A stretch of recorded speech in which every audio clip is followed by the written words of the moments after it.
Gostaria de estar saudando a todos meus amados e queridos irmãos, amigos e ouvintes da Palavra de Deus, com a gloriosa paz do Senhor Jesus. A Ele seja a honra, a glória e o louvor, e também a nossa gratidão por tudo quanto o Senhor tem feito em nossas vidas. Seja bem-vindo mais uma vez aqui ao nosso canal e ao nosso quadro, como de costume, Estudando Junto. Estaremos nesta oportunidade conhecendo o conteúdo da lição número 12, penúltima lição deste trimestre, que tem como título A Promessa de Vida Abundante. Para tanto, vamos estar orando, tá bom? Pai, em nome do Senhor Jesus, nos colocamos, Senhor, na tua santa, gloriosa presença. Pedimos, Senhor, perdão dos nossos pecados que temos cometido. Te agradecemos, Senhor, por esta tão grande salvação, pelo nosso nome está escrito no livro da vida, pela esperança, Senhor, que temos de que a qualquer momento o Senhor deve buscar o teu povo, Senhor, a tua igreja. E durante esse momento agora, Pai, queremos te pedir a tua bênção durante o conhecimento de mais um conteúdo. E agora, Pai, da 12ª lição, penúltima lição desse trimestre, pelo qual queremos te agradecer, antecipar aqui nossa gratidão por todo esse período que aqui estivemos, ó Pai, contemplando as promessas do Senhor para nossas vidas, para a vida, Senhor, da tua igreja. Pai, no Senhor, abençoa também, Pai, não diferente das demais vezes, Senhor, abençoa esse momento em que aqui estivemos a contemplar essa riqueza que é a promessa de uma vida abundante, Senhor, que o Senhor nos concede através da fé na pessoa bendita de nosso Senhor e Salvador Jesus Cristo. Pai, é por isso que nós oramos e te pedimos e já te agradecemos por tudo. Em nome do Senhor Jesus. Amém.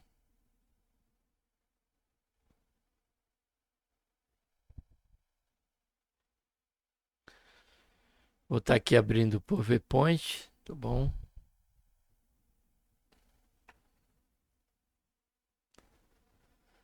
O textuário diz: Eu sou a porta. Se alguém entrar por mim, salvar-se-á, e entrará e sairá, e achará pastagens. O ladrão não vem senão a roubar, a matar e a destruir. Eu vim para que tenham vida e a tenham com abundância. Aqui o textuário trata do ministério de nosso Senhor Jesus Cristo. Aqui, não só nessa expressão bíblica, mas em tantas outras, o Senhor Jesus se identifica como o cumprimento real, literal, das profecias em que apontavam para a vinda do Messias. Apontava para a vinda daquele que, como diz Isaías capítulo 9, versículo 6, dentre os seus atributos divinos, ele é o príncipe da paz. E nele, em Senhor Jesus, é que o mundo, no seu contexto geral, receberia esta herança, passariam a fazer parte, né, desta realidade de ter alguém que seja fiel, alguém que seja o nosso amigo, alguém que se preocupa conosco e tem o poder de nos socorrer em todas as nossas circunstâncias. Aquele que somente ele poderia nos proporcionar uma vida e uma vida com abundância. Esse texto fala justamente o Senhor Jesus falando dos vendilhões do templo, dos cães, né? Daqueles que vêm vestidos de pele de cordeiro, mas na verdade a sua intenção é somente o ganho. Aqui não está falando do diabo, está falando né, de diversas lideranças que vieram antes do Senhor Jesus com promessas mirabolantes de uma vida, porém o que tinha era somente canseira, enfado, né? A proposta de cada uma dessas lideranças. Fato este que um dos convites do Senhor Jesus, além deste aqui, era que aquele que estivesse cansado e oprimido pudesse se achegar a ele. Vinde todos vós, disse o Senhor Jesus, que estáis cansado e oprimido. E garantiu, e eu vos aliviarei. Então, somente no Senhor Jesus é que encontramos uma vida em abundância, e somente no Senhor Jesus. Ele é o nosso supremo pastor, pastor das nossas almas por excelência. Verdade prática, o Senhor Jesus tem a promessa de vida abundante para quem se relaciona, olha aí, com Ele de maneira, tem que ser como está escrito aqui, de maneira plena. Sem buscar dar ouvidos a outras propostas, a outros convites. Precisamos nos manter em nossa comunhão com o Senhor Jesus em todo o tempo, em todo lugar e em meio a toda e qualquer circunstância. João 10, 7 a 18 diz: tornou, pois, Jesus a dizer: em verdade vos digo que eu sou a porta das ovelhas. Todos quantos vieram antes de mim, olha só, ele está falando de lideranças, sacerdotes, profetas, muitos que já tinham se manifestado como sendo o Messias. E ele diz: são ladrões e salteadores, mas as ovelhas não os ouvirão. Não os ouviram. Eu sou a porta, se alguém está por mim, salvar-se-á e entrará, e sairá e achará pastagem. O ladrão não vem senão para roubar, a matar e a destruir. Eu vim para que tenham vida e a tenham com abundância. Eu sou o bom pastor. O bom pastor dá a vida pelas suas ovelhas. Mas o mercenário, olha só, que não é pastor, que está bem claro o texto, deixando claro que o versículo 10 se refere às lideranças e não a Satanás ou ao diabo. Mas o mercenário não é pastor. De quem não são as ovelhas? Vê vir o lobo e deixa as ovelhas, e foge, e o lobo arrebata e dispersa. Ora, o mercenário foge, porque é mercenário e não tem cuidado das ovelhas.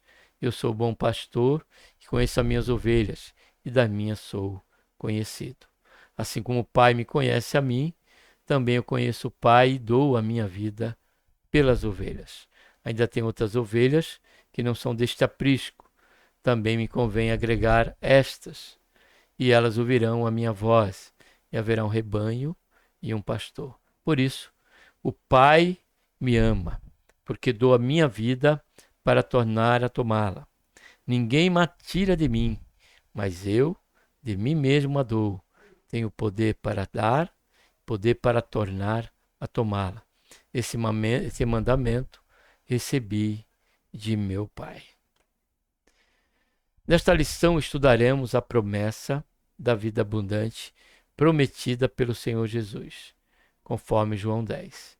A vida com Cristo se contrasta diretamente com a vida sem Ele. Quando estamos em Cristo, tudo o que ansiamos e desejamos tem outro fundamento. A vida abundante em Cristo preenche lacunas que, até então, nem imaginávamos que poderiam ser preenchidas. Por isso, a vida abundante é uma promessa que começa e termina em Jesus, pois só mediante um relacionamento pessoal com Ele é possível desfrutar dessa vida.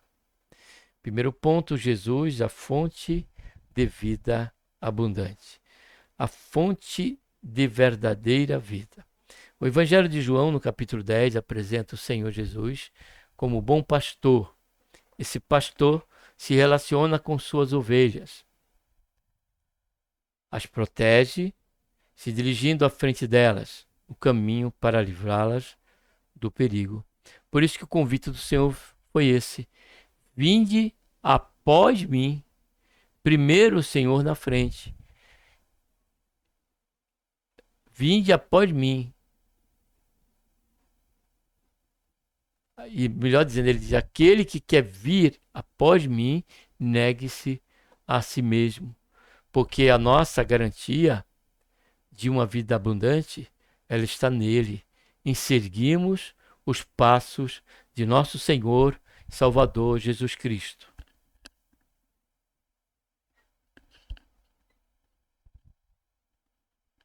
Além dessa imagem de pastor, João 10 também apresenta Jesus como a porta das ovelhas. Essa porta simboliza o caminho de salvação espiritual, em que um relacionamento pessoal e eterno com Deus se torna possível, e tudo o que a ovelha necessita será encontrado nele, em Deus. Por isso, nosso Senhor Jesus aparece nesse texto com a fonte da verdadeira vida. Quando o encontramos, podemos viver de verdade, fazendo o bem para a glória de Deus. Segundo subponto, a fonte de vida abundante. No versículo 8 a 10 de João 10, nosso Senhor faz um contraste entre ele, que é a porta, e os outros que vieram antes dele, identificados como ladrões e salteadores, que apenas trazem roubo, morte e destruição. Nosso Senhor, pelo contrário, veio trazer vida no lugar da morte,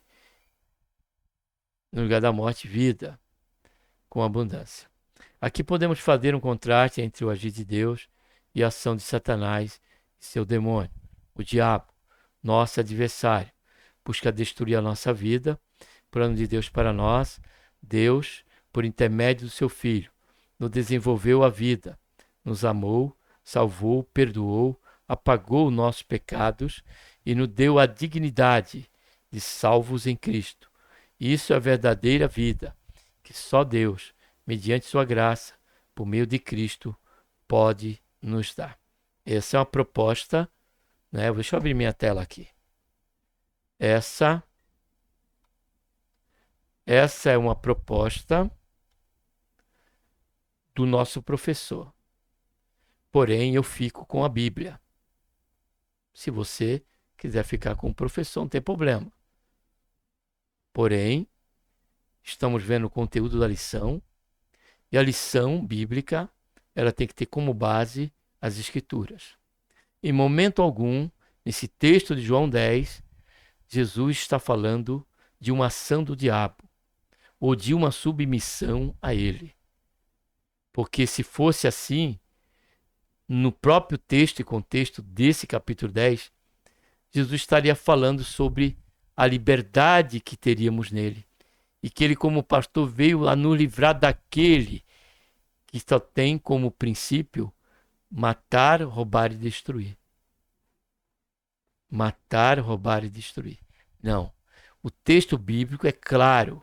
O Senhor está falando dos fariseus, o Senhor está falando dos falsos sacerdotes, dos falsos profetas, e que ainda ele profetizou para futuramente. Muitos estavam sob o jugo dos fariseus.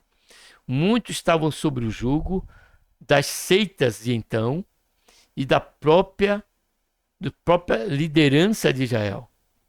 Porém, as propostas deles parecia ser louvável, porém só tornava como um jugo na vida daqueles que abraçavam esse judaísmo de então.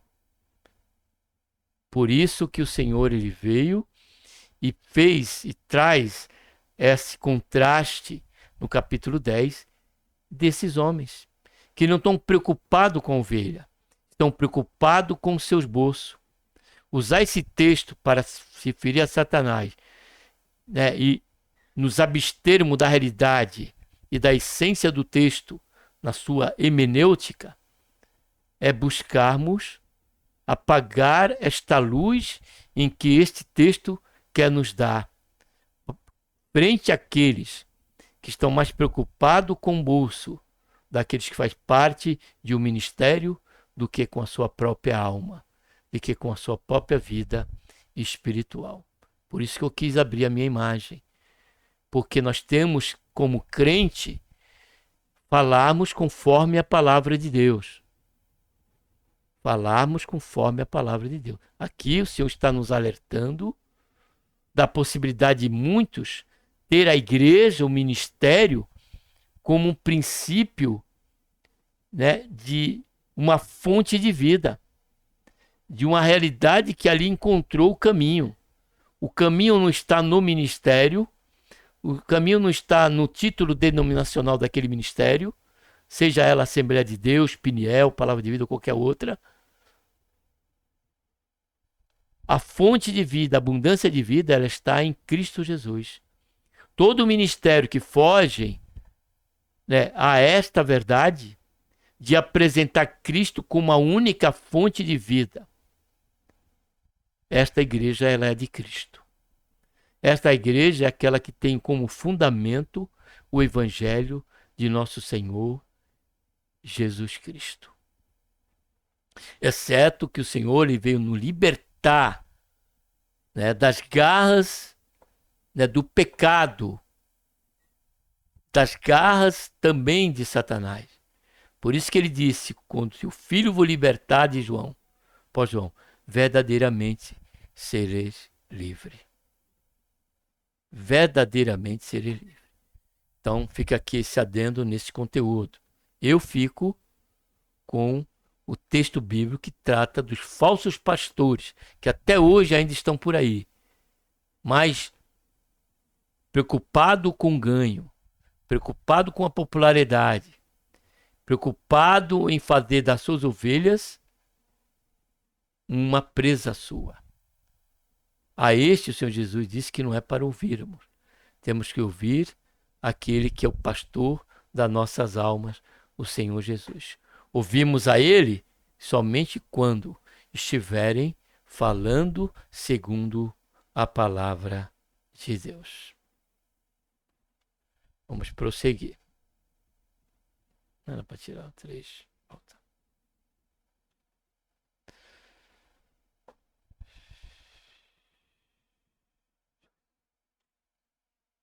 A fonte de amor. No versículo 11, Jesus menciona novamente a imagem do bom pastor, que deu a sua vida pelas ovelhas, que, além de proteger e cuidar, ele as conhece bem.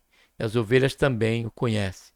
Nosso Senhor afirma que, da mesma forma que ele é conhecido do Pai, conhece profundamente suas ovelhas e entregou sua vida por elas. Por isso, ninguém pode tirar suas ovelhas de suas mãos, pois ele zela por elas. A relação com as suas ovelhas é baseada no amor que pode ser testemunhado no relacionamento de nosso Senhor com a Santíssima Trindade. Dessa forma, o Senhor Jesus é a fonte de amor entre o bom pastor e suas ovelhas. Ele é a nossa fonte transbordante de vida verdadeira e abundante.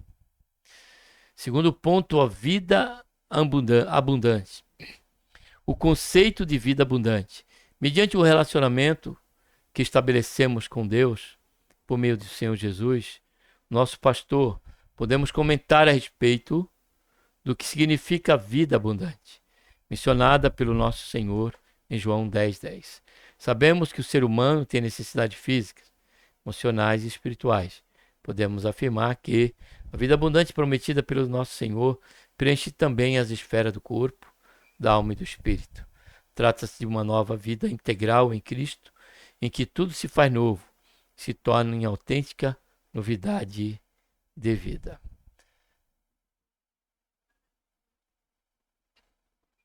Terceiro subponto, diversas bênçãos provenientes da vida abundante. Quando passamos a ter um relacionamento pleno com Cristo, e por isso desenvolvemos a vida abundante, passamos a desfrutar de copiosas bênçãos, dentre as quais podemos destacar a paz em Deus e a tranquilidade nas decisões, pois trata-se de uma realidade prometida pelas Escrituras para quem tem uma vida abundante. A prática do amor, a vida em unidade, o cultivo da esperança, a perseverança na paciência, Tudo isso são bênçãos de uma vida abundante em Cristo Jesus, que contrasta com a vida vazia de sentido de outrora. Terceiro ponto, o que indica a vida abundante? A alegria do Senhor. No Novo Testamento, o apóstolo Paulo escreveu aos Tessalonicenses, exortando: regozijai-vos sempre. No Antigo Testamento, Neemias disse: a alegria do Senhor é a nossa força, a vossa força. Logo, a alegria faz parte da identidade de quem se relaciona com Deus e vive uma vida abundante. É uma virtude citada pelo apóstolo Paulo em Gálatas, que faz parte do fruto do Espírito. Em Provérbios, o sábio diz que a alegria é um bom remédio. Essa virtude mostra que estamos bem, em paz, cheio de vigor. Isso é vida abundante. Gratidão por tudo. Gratidão é uma virtude cristã que revela humildade e, ao mesmo tempo, dependência total de Deus acerca de tudo o que acontece em nossas vidas. Na vida abundante, no lugar de murmurar ou reclamar das coisas, aprendemos a dar graças por tudo que Deus tem feito de bom por nós. Em tudo, dai graças, porque esta é a vontade de Deus em Cristo Jesus para convosco. Assim, a virtude da gratidão é plenamente coerente com a vida abundante, pois em Deus nos sentimos satisfeitos e plenos. Demos sempre graças em tudo. Terceiro ponto, vida no Espírito, vida de oração. Na vida abundante, o Espírito Santo preenche o crente. A Bíblia diz que para viver no Espírito devemos estar inclinados às coisas do Espírito. Então é preciso ser cheio do Espírito e andar nele para termos a vida plena. Jamais podemos distinguir o Espírito, um Deus.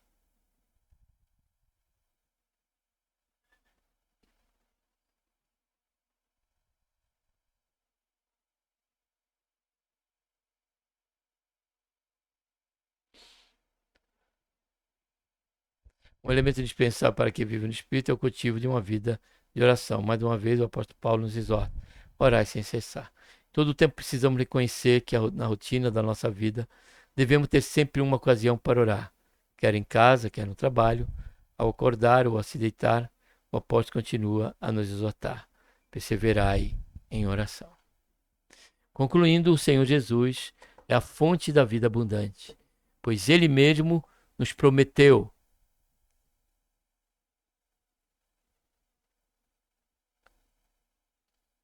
Essa promessa está disponível a cada crente que desenvolve um relacionamento pessoal com nosso Senhor.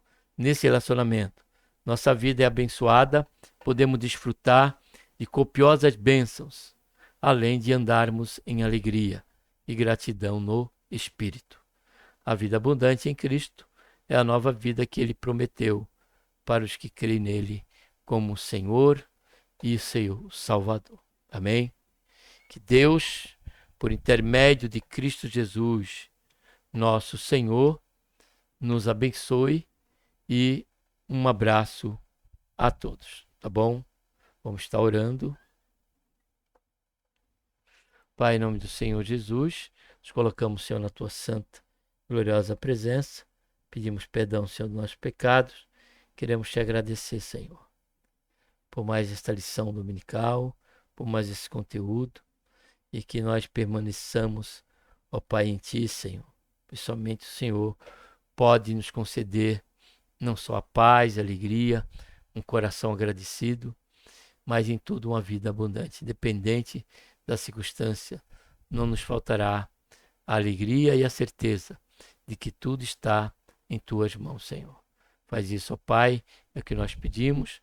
Já te agradecemos por tudo. Em nome do Senhor Jesus. Amém.